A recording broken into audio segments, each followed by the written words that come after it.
As long as I'm President of the United States, Iran will never be allowed to have a nuclear weapon.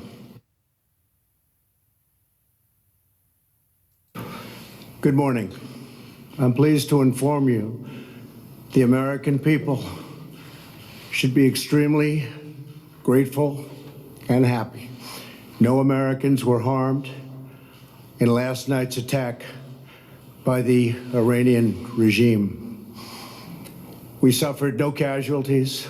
All of our soldiers are safe, and only minimal damage was sustained at our military bases. Our great American forces are prepared for anything. Iran appears to be standing down, which is a good thing for all parties concerned and a very good thing for the world.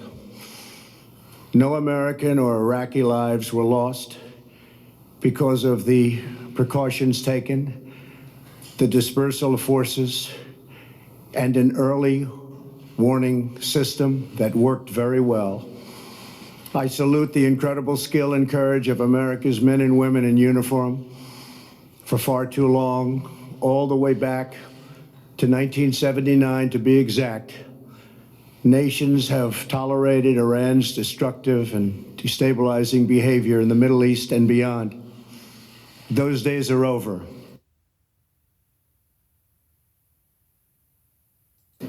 Iran has been the leading sponsor of terrorism, and their pursuit of nuclear weapons threatens the civilized world.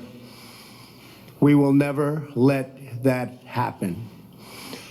Last week, we took decisive action to stop a ruthless terrorist from threatening American lives. At my direction, the United States military eliminated the world's top terrorist, Qasem Soleimani. As the head of the Quds Force, Soleimani was personally responsible for some of the absolutely worst atrocities. He trained terrorist armies, including Hezbollah, launching terrorist strikes against civilian targets. He fueled bloody civil wars all across the region.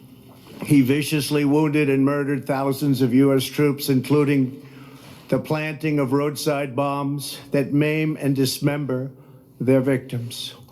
Soleimani directed the recent attacks on U.S. personnel in Iraq that badly wounded 4 service members and killed 1 American, and he orchestrated the violent assault on the U.S. Embassy in Baghdad.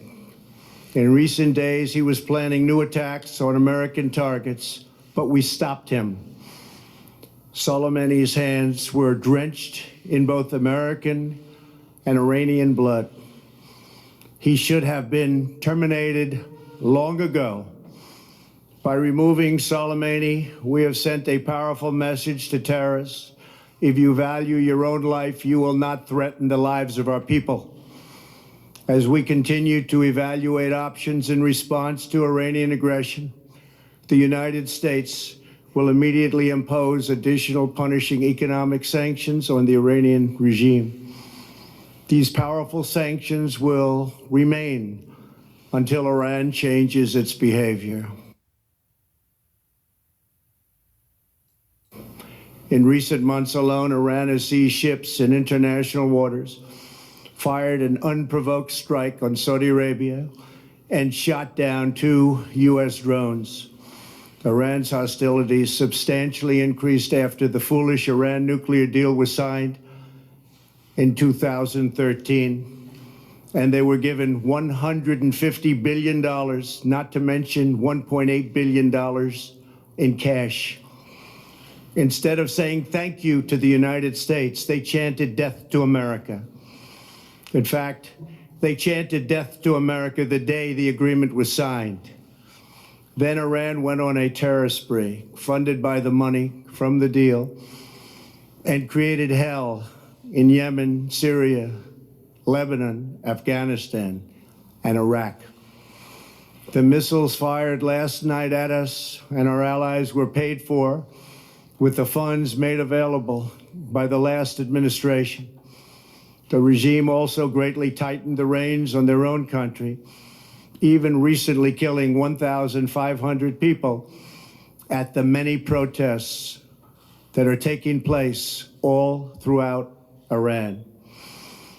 The very defective JCPOA expires shortly anyway and gives Iran a clear and quick path to nuclear breakout. Iran must abandon its nuclear ambitions and end its support for terrorism. The time has come for the United Kingdom, Germany, France, Russia, and China to recognize this reality. They must now break away from the remnants of the Iran deal, or JCPOA. And we must all work together toward making a deal with Iran that makes the world a safer and more peaceful place.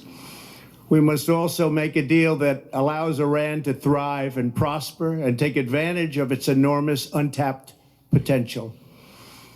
Iran can be a great country. Peace and stability cannot prevail in the Middle East as long as Iran continues to foment violence, unrest, hatred, and war. The civilized world must send a clear and unified message to the Iranian regime. Your campaign of terror, murder, mayhem will not be tolerated any longer. It will not be allowed to go forward. Today, I am going to ask NATO to become much more involved in the Middle East process. Over the last 3 years, under my leadership, our economy is stronger than ever before, and America has achieved energy independence. These historic accomplishments change our strategic priorities. These are accomplishments that nobody thought were possible. And options in the Middle East became available. We are now the #1 producer of oil and natural gas anywhere in the world. We are independent, and we do not need Middle East oil. The American military has been completely rebuilt under my administration at a cost of $2.5 trillion. U.S. armed forces are stronger than ever before. Our missiles are big, powerful, accurate, lethal, and fast. Under construction are many hypersonic missiles. The fact that we have this great military and equipment, however, does not mean we have to use it. We do not want to use it. American strength, both military and economic, is the best deterrent.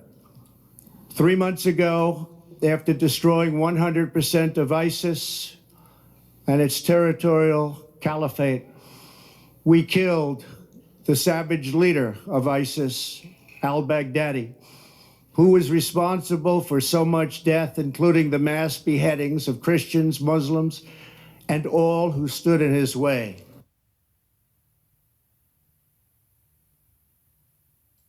He was a monster. Al-Baghdadi was trying again to rebuild the ISIS caliphate and failed. Tens of thousands of ISIS fighters have been killed or captured during my administration. ISIS is a natural enemy of Iran. The destruction of ISIS is good for Iran, and we should work together on this and other shared priorities. Finally, to the people and leaders of Iran, we want you to have a future, and a great future, one that you deserve, one of prosperity at home and harmony with the nations of the world. The United States is ready to embrace peace with all who seek it. I want to thank you, and God bless America. Thank you very much. Thank you. Thank you. Mr. President, why don't we negotiate with you, sir? Mr. President, how about you?